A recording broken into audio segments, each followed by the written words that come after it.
जय हिंद मित्रांनो, आजच्या व्हिडिओमध्ये आपण अपूर्णांक या प्रकरणाबद्दल सर्व बेसिक कन्सेप्ट आणि अपूर्णांकांचे उदाहरणे कसे सोडवायचे हे बघू। मित्रांनो, सर्वात अगोदर आपण हे समजून घ्यायला पाहिजे की या प्रकारे लिहिल्या जाणाऱ्या संख्या 1, 2, 3, 4 या सर्व संख्यांना आपण पूर्ण संख्या असं म्हणतो। त्याचबरोबर 2/3, 4/5, 9/8, 12/25 यासारख्या संख्यांना आपण अपूर्णांक असं म्हणत असतो। तर मित्रांनो, अपूर्णांक या प्रकरणाचा अभ्यास करण्यासाठी आपल्याला अपूर्णांकातील महत्त्वाचा भाग माहित पाहिजे आणि तो भाग म्हणजे समजा मी हा एक अपूर्णांक घेतला 12/25 यामध्ये 12 ला अंश असं म्हणतात तर 25 ला छेद असं म्हणतात।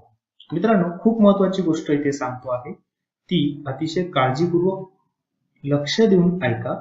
ती गोष्ट अशी आहे की कोणत्याही अपूर्णांकामध्ये त्याची बेरीज किंवा वजाबाकी, गुणाकार किंवा भागाकार यासारख्या गोष्टी करण्यासाठी अगोदर तुम्ही छेदाकडे लक्ष द्यायला हवं।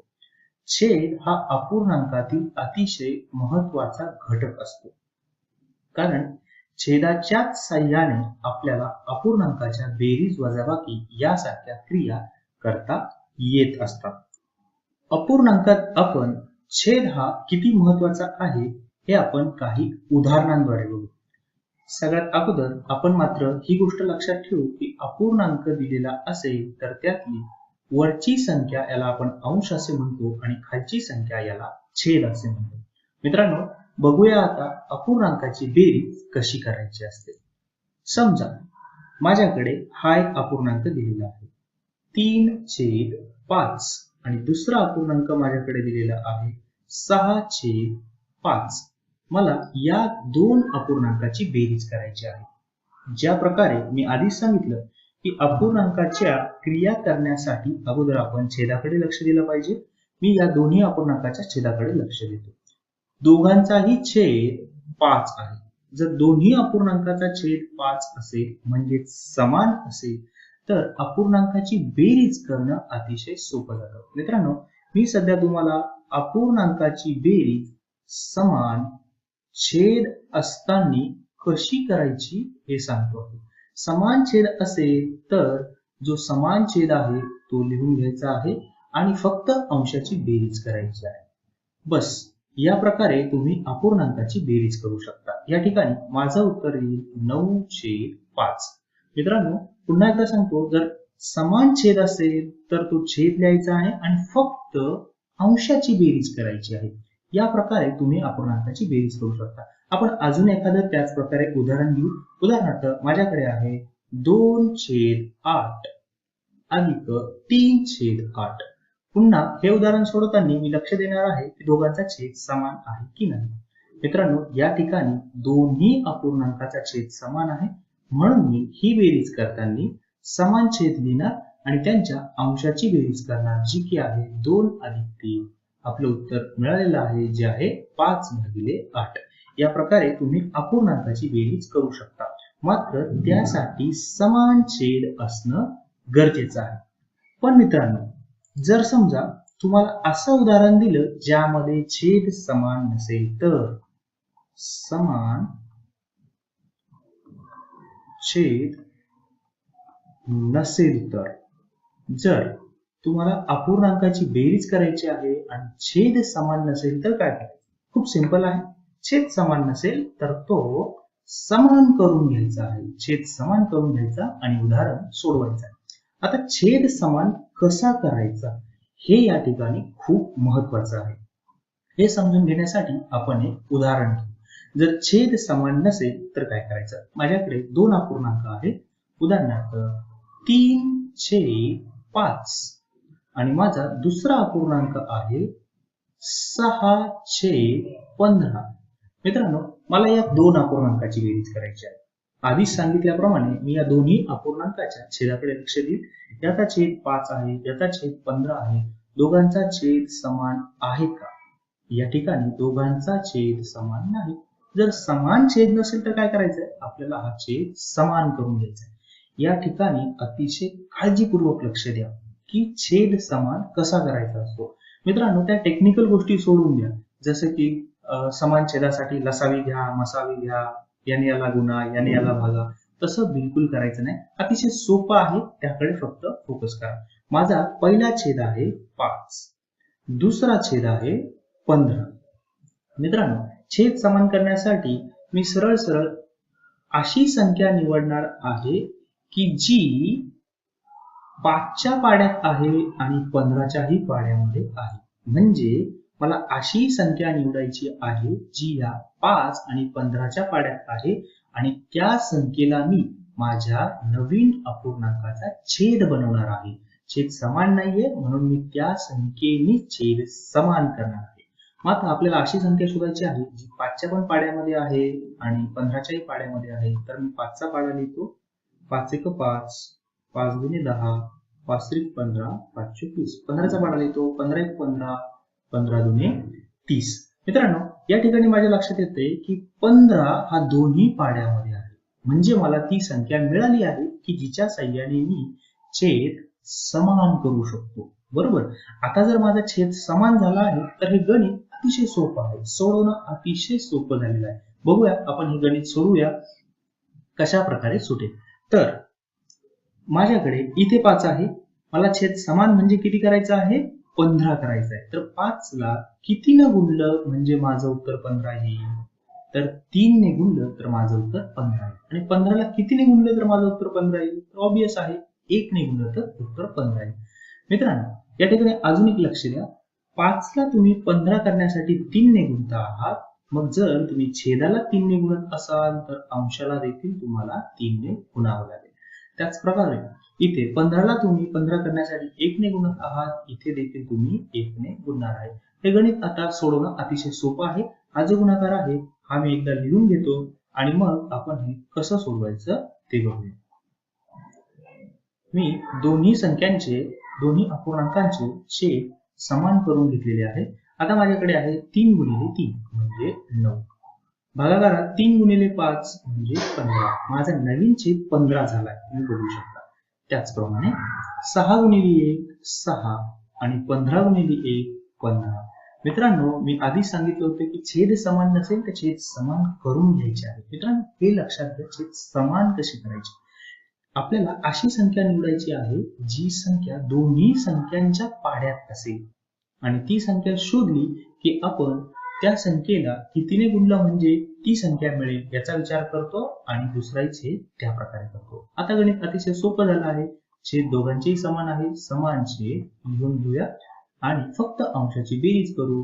9 अधिक 6 आणि याची बेरीज केली की माझं उत्तर मला मिळालं 15 भागिले 15. जर तुम्ही इंटरेस्टेड असाल तर काटेकाटी करून या पुढचं घेऊ शकता. 1 भागिले 1 म्हणजे 1. माझं उत्तर या ठिकाणी आलं आहे 1.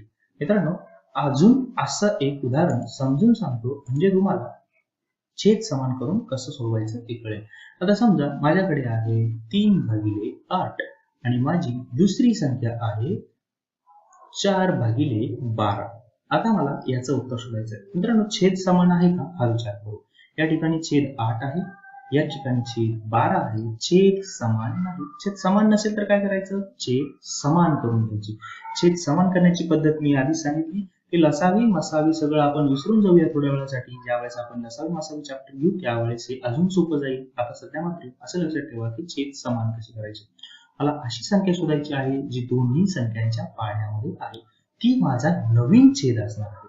मग मी लिहितो 8 16. 8चा पाडा लिहितो मी. 8 त्रिक 24, 8 चोक 32. 12चा पाडा लिहितो. 12 दुणे 24, 12 त्रिक 36, 8 चोक 48. मित्रांनो, हा पाडा किती लिहायचा हे महत्वाचं नाहीये. आपल्याला अशी संख्या शोधायची जी दोन्ही पाड्यामध्ये आहे.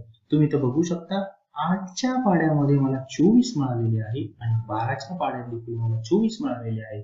म्हणजे मला जो छेद करायचा आहे तो 24 आहे. मला दोन्ही अपूर्णांकाचा छेद 24 पाहिजे.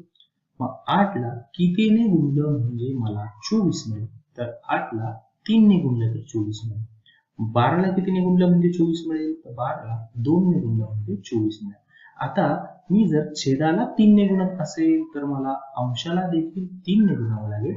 या दुसऱ्या अपूर्णांकात मी छेदाला 12 ने गुणत असेल तर मला अंशाला देखील छेदाला 2 ने गुणत असेल तर मला अंशाला देखील 2 ने गुणावं लागेल. या प्रकारे माझ्याकडे हा गुणाकार करून मिळेल 3 गुणिले 3 माझा नवीन अंश तयार झाला 9, 8 गुणिले 3 माझा नवीन अंश तयार झाला 24, अधिक 4 गुणिले 2 दुसऱ्या अपूर्णांकाचा अंश तयार झाला 8 आणि 12 गुणिले 24. या प्रकारे तुम्ही बघू शकता माझा आता छेद समान झालेला आहे. समान छेद लिहिला आणि 9 आणि 8 ची बेरीज 17 म्हणजे माझं उत्तर आलं 17/24. या प्रकारे मित्रांनो तुम्ही खूप उदाहरणे सोडवू शकता आणि नंतर जशी तुमची प्रॅक्टिस होईल तसं तुमच्या लक्षात येईल की हे तुम्हाला पाढे लिहिण्याची गरज नाही. हे तुम्हाला बरोबर कळेल की 8च्या पाड्यात 24 आहे, 12च्या पाड्यात 24 आहे, 8ला गुणिले 3 केलं की आपल्याला उत्तर मिळेल, 12ला गुणिले 2 केलं की उत्तर मिळेल. मित्रांनो ही कन्सेप्ट खूप महत्वाची आहे. एकदा जर ही कन्सेप्ट समजली तर तुम्ही अक्षरशः हे उदाहरण तोंडी देखील सोडवू शकता. या प्रकारे यानंतरचा भाग येतो फक्त आता की फक्त दोनच अपूर्णांक दिले तर ही बेरीज करता येते का, 3 दिले तर करता येईल का? तर मित्रांनो असं काही नाही. तुमच्याकडे असे 5 अपूर्णांक दिले, 6 दिले, 12 दिले, 25 दिले तरी सर्वांसाठी तुम्ही ही पद्धत वापरू शकता. एवढंच नाही तर अपूर्णांकाची बेरीज दिली, वजाबाकी दिली तरी सुद्धा तुम्ही ही पद्धत वापरू शकता. मित्रांनो यानंतर बघूया जर 3 अपूर्णांक दिले असेल तर त्यांची बेरीज कशी केली जाते.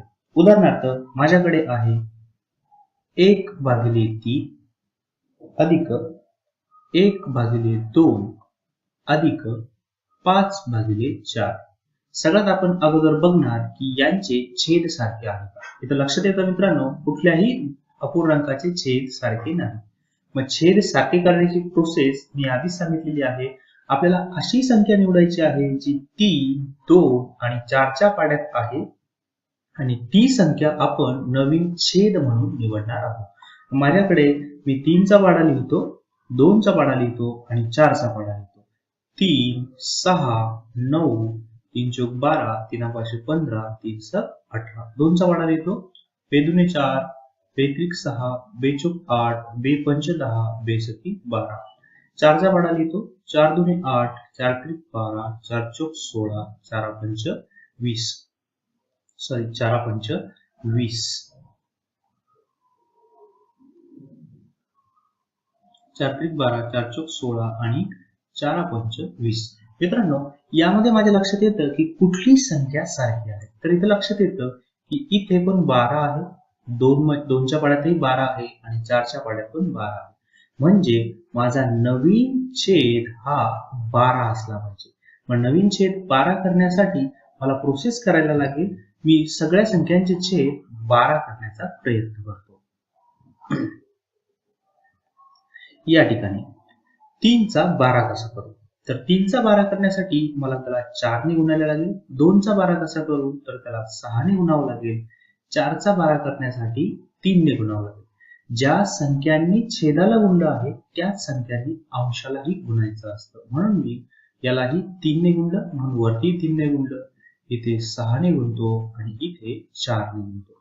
माझ्याकडे नवीन अपूर्णांक असा तयार झाला. 1 गुणिले 4 म्हणजे 4, छेदात आले 4 त्रिक 12.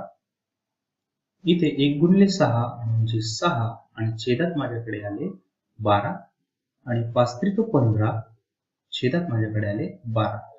बस मित्रांनो आता अतिशय सोपं झालं आहे कारण की सगळ्यांचा छेद 12 12 12 आहे. म्हणजे छेद सारखा आहे. सारखा छेद मी लिहून घेतो आणि उरलेल्या अंशांची मला बेरीज करायची आहे.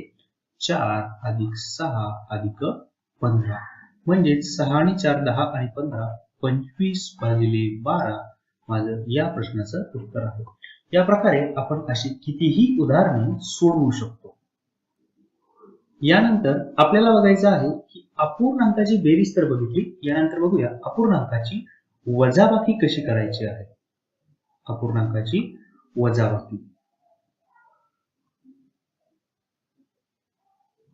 अपूर्णांकाची वजाबाकी करण्यासाठी पुन्हा सेम प्रोसेस आहे. हे आपण अतिशय कमी वेळात समजून घेऊ. उदाहरणार्थ माझ्याकडे 5/8 वजा 3/8 या प्रकारचे अपूर्णांक आहे. तर मी सगळ्यात अगोदर बघणार यांचे छेद सारखे आहे का. तर मित्रांनो यांचे छेद सारखे आहे म्हणून हे अतिशय सोपं झालं आहे. हे झालं छेद सारखा आहे म्हणून मी छेद सारखा जसाच तसा लिहिणार आणि 5 वजा 3 अंशातून अंश वजा 5तून 3 गेला 2 आणि छेद 8 म्हणजे 2/8. याला मला भाग द्यायचा असेल तर भाग देऊ शकतो. बेक बे बेचोक 8 म्हणजे माझं उत्तर मिळालं 1/4. या प्रकारे छेद सारखा असेल तर खूप सोपं जातं. आणि मित्रांनो लक्षात घ्या छेद जर सारखा नसेल तर आपल्याला हा छेद समान करून घ्यायचा असतो. उदाहरणार्थ माझ्याकडे या प्रकारे आहे 3/5 वजा 1/10. इथे मी बघू शकतो माझ्या या अपूर्णांकाचे छेद सारखे नाही. मात्र छेद सारखं करण्यासाठी मला अशी संख्या निवडावी लागेल जे दोन्हीच्या पाड्यामध्ये आहे. तर मी 5चा पाडा लिहिला तर माझ्याकडे मिळेल 5 × 5 5 × 10 5 15. 10चा पाडा लिहिला तर माझ्याकडे येईल 10 × 10 20 30. इथं बघू शकतो 10 ही संख्या सारखी आहे म्हणून माझा नवीन छेद हा 10 असणार आहे. माझा नवीन छेद 10 असणार आहे. मग आता 10 हा छेद मिळवण्यासाठी मला 5 ने किती गुणलं म्हणजे 10 मिळेल. तर इथे मला 2 ने गुणावं लागेल. इथे 10 ला 1 ने गुणला म्हणजे 10 मिळेल.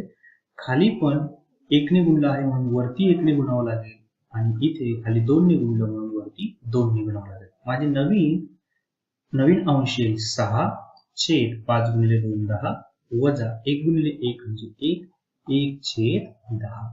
याला तर बस यांचे छेद सारखे आहे. सारखे छेद मी एका ठिकाणी लिहिले आणि अंशांची वजाबाकी केली. 6 वजा 1 माझं उत्तर मिळालं मला 5/10. याला आपण पाहिजे तर भाग देऊन अजून संक्षिप्त रूपही देऊ शकतो आणि संक्षिप्त रूप देऊन आपण याचं फायनल उत्तर मिळवू शकतो. तर संक्षिप्त रूप होईल 5 × 5 5 × 10 म्हणजे माझं उत्तर मिळालं 1/2. मित्रांनो लक्षात घ्या छेद समान असणं खूप महत्वाचं आहे. जर छेद समान नसतील तर ते समान करून घ्यायचे आहे. या प्रकारे तुम्ही अपूर्णांकाची वजाबाकी करू शकता. जर अपूर्णांकाची वजाबाकी आणि बेरीज आपण 3 संख्यांबद्दल बघितली. आपण वजाबाकी ही 3 संख्यांबद्दल कशी करायची हे बघू. उदाहरणार्थ माझ्याकडे दिलेल्या संख्या आहे 3/5 वजा 1/10 वजा 1/15. मित्रांनो हे सोडवण्यासाठी आता मी तोंडी सोडवण्याचा प्रयत्न करतो. अशी संख्या शोधायची आहे जी 5 10 आणि 15 या तिन्ही पाड्यांमध्ये आहे. अशी संख्या मला असं वाटतं अशी संख्या 30 आहे. कारण की 5 × 30 होतात 10 × 3 30 होतात आणि 15 × 2 पण 30 होतात. म्हणजे माझा नवीन छेद 30 असला पाहिजे. मग नवीन छेद कसा मिळवू तर 5 ला 6 ने गुणायचं. इथे 6 ने गुणलं म्हणून वरती पण 6 ने गुणणार. 10 ला 3 ने गुणायचं. खाली 3 ने गुणलं म्हणून वरती पण आपण 3 ने गुणणार. 15 ला 2 ने गुणलं म्हणजे 30 मिळेल. त्याच प्रकारे वरतीही 2 म्हणून 30 मिळेल. आपलं नवीन अंश तयार होईल 6 × 3 18/30 वजा 1 × 3 म्हणजे 3/30 वजा 2/30.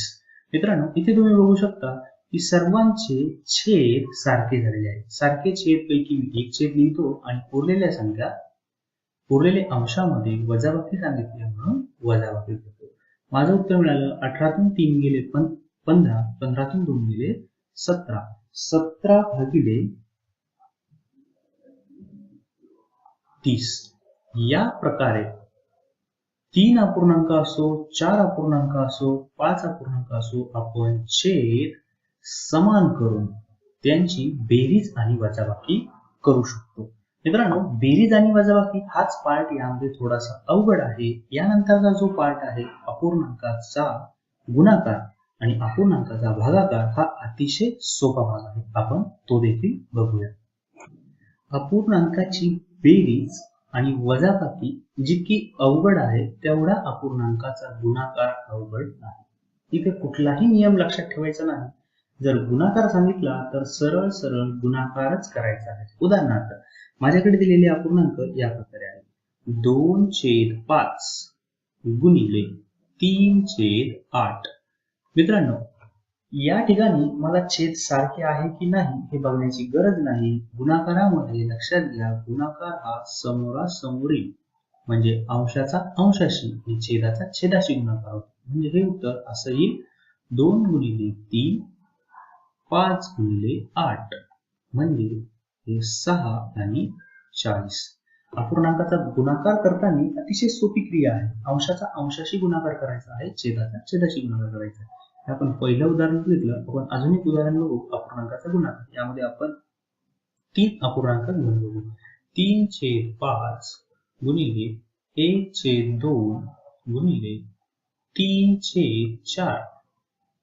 हे सोडवण्यासाठी सरळ आपण बघितलं की अंशाचा अंशाशी गुणाकार करायचा आहे. म्हणून मी करतो 3 गुणिले 1 गुणिले 3 भागाकारात 5 गुणिले 2 गुणिले 4. 5 गुणिले 2 गुणिले 4.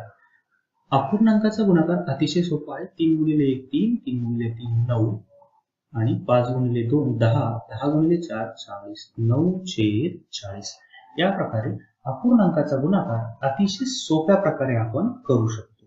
यानंतरचा भाग येतो अपूर्णांकांचा भागाकार. अपूर्णांकाचा भागाकार हा गुणाकारापेक्षा थोडासा वेगळा आहे. तो आपण आता बघू. अपूर्णांकाचा भागाकार. उदाहरणार्थ माझ्याकडे दिलेले अपूर्णांक या प्रकारे आहेत. 3/5 भागिले 8/17. मित्रांनो, या प्रकारचा भागाकार सोडवत असताना सगळ्यात अगोदर आपल्याला एक छोटीशी क्रिया करायची. जसे की पहिला अपूर्णांक जशाच्या तसा लिहितो 3/5 आणि हा जो दुसरा अपूर्णांक आहे ते लक्षात घ्या मित्रांनो, हा महत्वाचा भाग आहे.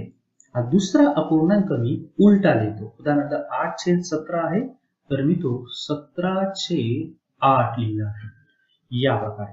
आणि मित्रांनो, मी हा अपूर्णांक उलटा केलेला आहे म्हणून इथे जी क्रिया आहे तिच्या एक्झॅक्ट उलटी क्रिया आपण करणार आहोत. इथे दिलेली क्रिया आहे भागाकार म्हणून मी करणार आहे गुणाकार. म्हणून इथे मी चिन्ह गुणाकार देणार. आणि म्हणून आता माझ्याकडे आलं 3/5 गुणिले 17/8 म्हणजेच पुन्हा माझ्याकडे गुणाकाराचं उदाहरण तयार झालं आहे.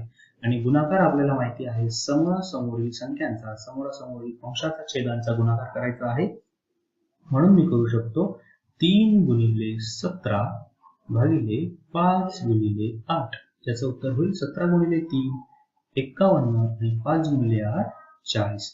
या प्रकारे माझं उत्तर येत आहे. मित्रांनो, इथे लक्षात घ्या, मी या स्टेपमध्ये हा जो दुसरा अपूर्णांक आहे हा पूर्ण उलटा लिहिला आहे. 8/17 ऐवजी 17/8 लिहिला. आणि हा उलटा लिहिल्यामुळे इथे असणारी क्रिया जी की भागाकार आहे ती मी उलटी करून गुणाकार घेतली आहे. आणि गुणाकाराचा नियम मला माहिती आहे. गुणाकाराचा नियम आहे समोरासमोरील दोन संख्यांच्या दोन अंशाचा छेदाचा गुणाकार करायचा. त्या प्रकारे मी गुणाकार करून हे उदाहरण सोडवलं आहे. आपण अजून एक या प्रकारचं उदाहरण बघू म्हणजे तुमच्या लक्षात येईल.